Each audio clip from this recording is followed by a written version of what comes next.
நமக்கு ஒவ்வொரு ஆண்டும் கர்நாடக அணையில் இருந்து 177.25 டிஎம்சி தண்ணீர் திறக்கப்பட வேண்டும். ஆனால் அவர்கள் முறையாக திறக்கப்படுவதே இல்லை.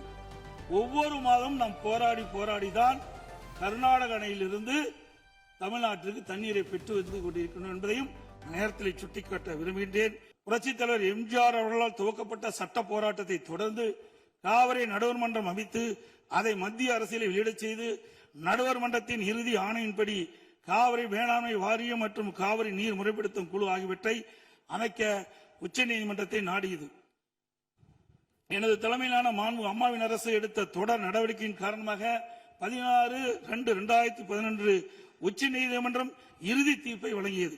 தொடர்ந்து 1/6/18 காவிரி மேலாண்மை ஆணையம் மற்றும் காவிரி நீர் முறைப்படுத்தும் குழு செயலாக்கத்தை மத்திய அரசு அறிவித்து அதனை மத்திய அரசிலும் வெளியிடப்பட்டது.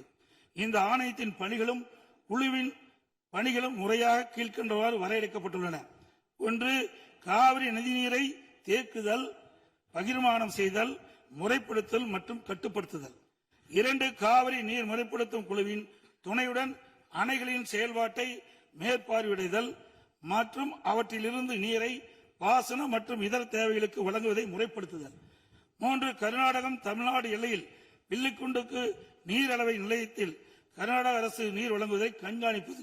இவற்றை தவிர வேறு பணிகள் எதுவும் மேற்கொள்ள இந்த ஆணையத்துக்கு எவ்வித அதிகாரம் இல்லை. இந்நிலையில் 1/2/2024 அன்று ஆணையத்தின் வரையறுக்கப்பட்ட பணி வரம்புக்கு அப்பாற்பட்டு மேகதாது அணை கட்ட பற்றிய விவாதத்தை 28வது காவிரி மேலாண்மை ஆணைய கூட்டத்தில் அறிவித்தது.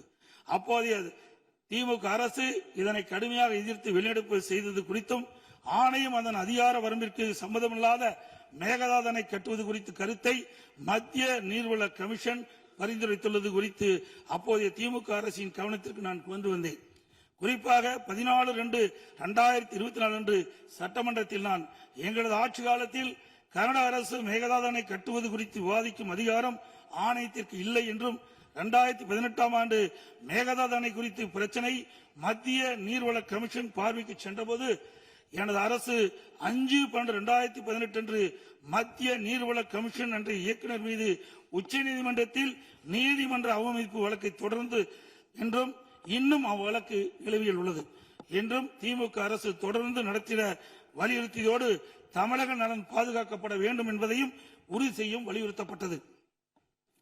இந்த நிலையில நாம் ஏற்கனவே உச்சநீதிமன்றம் அளித்த தீர்ப்பு நமக்கு ஒவ்வொரு ஆண்டும் கர்நாடக அணையில் இருந்து 177.25 டிஎம்சி தண்ணீர் திறக்கப்பட வேண்டும்.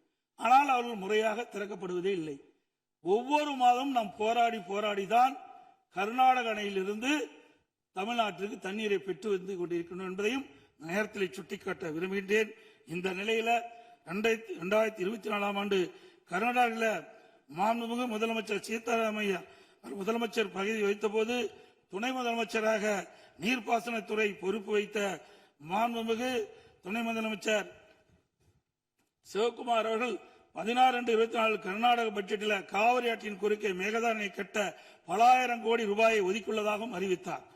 அனைத்து இந்திய அண்ணா திமுக சார்பில் இதை அப்பொழுதே கடுமையாக எதிர்ப்பதுடன் அப்போதைய திமுக அரசு உடனடியாக சட்ட நடவடிக்கை எடுக்க வேண்டும் என்றும் வலியுறுத்தப்பட்டது. இந்நிலையில் கர்நாடக அரசு மேகதாது அணை கட்ட தயாரித்து அனுப்பிய திட்ட அறிக்கையில் உள்ள குளறுபடிகளை சுட்டிக்காட்டி மத்திய அரசு திருப்பி அனுப்பிய நிலையில் மத்திய அரசு குறிப்பிட்டுள்ள குறைகளை நிவர்த்தி செய்து 12/6/2026 அன்று கர்நாடக முதலமைச்சர் அவர்கள் சுற்றுச்சூழல் அனுமதியை பெற மாண்புமிகு பாரத பிரதமரிடம் மீண்டும் நேரில் ஒரு அறிக்கையை வழங்கியுள்ளதாக செய்தியில் வெளியாகியுள்ளன. இரு மாநிலங்களுக்கிடையே உள்ள நல்லுறவை சீர்குலைக்கும் விதமாக தற்போதைய கர்நாடக அரசு மேகதாதுவில் காவிரியின் குறுக்கே அணை கட்ட முழு மூச்சில் முயற்சிப்பது கண்டிக்கத்தக்கது. நீண்ட நெடுங்கால சட்ட போராட்டத்துக்கு பின்னர் நிலைநிறுத்தப்பட்ட தமிழ்நாட்டு மக்களின் அடிப்படை உரிமைகளையும் டெல்டா விவசாயிகளின் வாழ்வாதாரத்தையும் 20 மாவட்டத்துக்கு மேலாக குடிநீர் ஆதாரமாக விளங்கும் காவிரி ஆற்றில் நமக்குள்ள உரிமையை பேணி காக்க வேண்டியது நாம் எல்லோரின் கடமையாகும்.